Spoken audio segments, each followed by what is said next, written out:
So let me be real clear. They broke the law by creating a fictional office and appointing someone to it during the week of a statewide election because they were more concerned about their own politics than complying with the law. And the district attorney started it because he wrote the letter. That was Louisiana Attorney General Liz Murrill yesterday after charges she faced were dropped by a special prosecutor. She and Louisiana Governor Jeff Landry are calling for a federal investigation into that situation. Welcome back to the States. I'm Greg Bishop. Now, Murrill's indictment began with a law passed by the state legislature that dissolved the separately elected Orleans Parish Criminal Court Clerk's office and consolidated its duties with the civil clerk's office. Now, the change prevented Calvin Duncan, who had been elected criminal court clerk in 2025, from taking office and placed the consolidated office under Civil District Court Clerk Chelsea Richard Napoleon.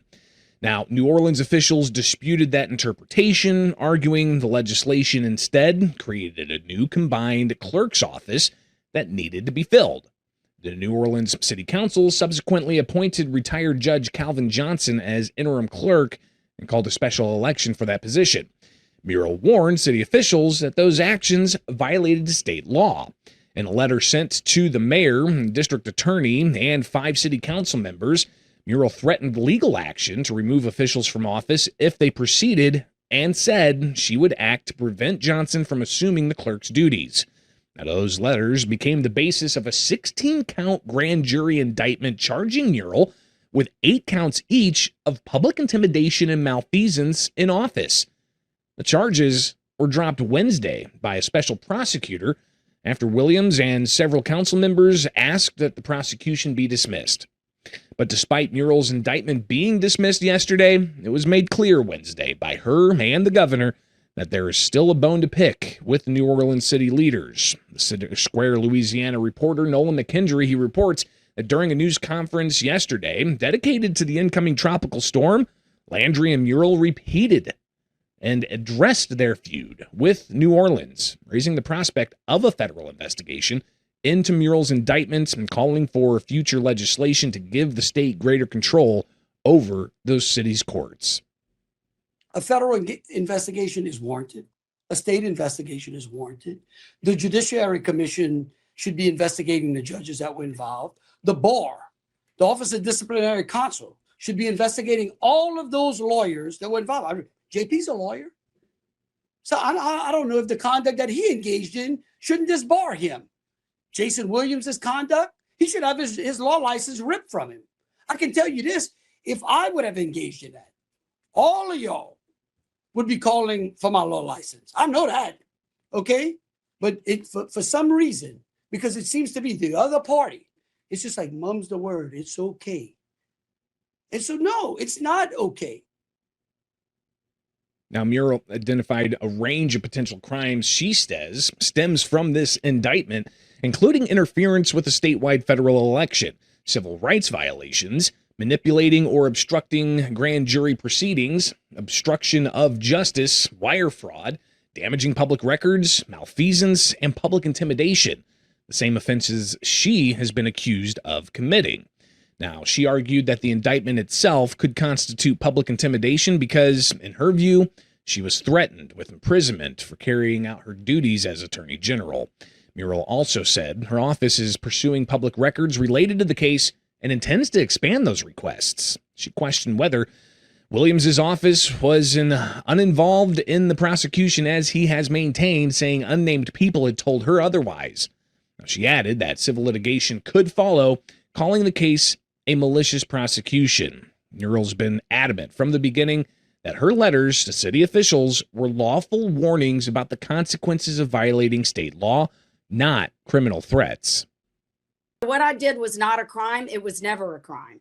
And I just want to thank all of the people, all of my friends and the sheriffs, the district attorneys, my colleagues, and everyone around me who showed huge support for me over this and expressed their outrage over what was happening in New Orleans, because it won't just happen to me. What they have done is open the door to something that could happen to anybody.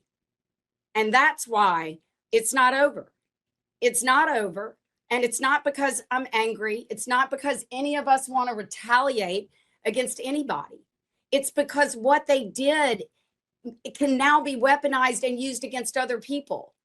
That dismissal of that indictment today was not an effort to simply get us all back together to be friends again. First of all, you can't be friends with somebody who wants to put you in jail for 80 years. So, friendship is not really on the table. Mutual professional courtesy and professional working relationships, absolutely. We have always extended that to the city of New Orleans and its leadership, no matter how bad their decision-making is. But this is about bad leadership and bad decision-making in New Orleans. And we will continue to hold them accountable for bad decisions and bad leadership.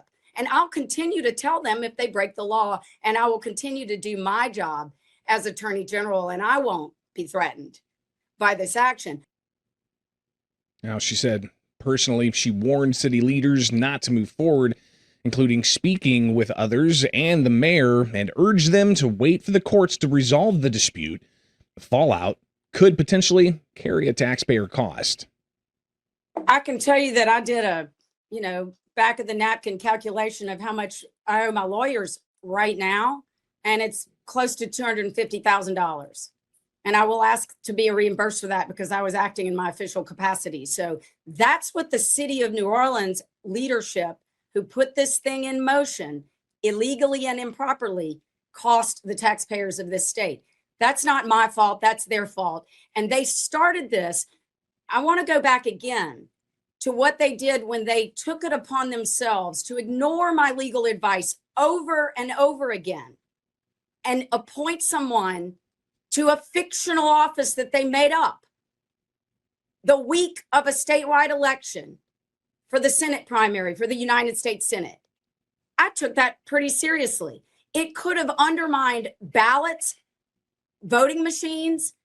If the person who had been appointed to this fictional office had showed up and started interfering with the staff and the voting machines and the ballots, it would have undermined all of the ballots in the city of New Orleans.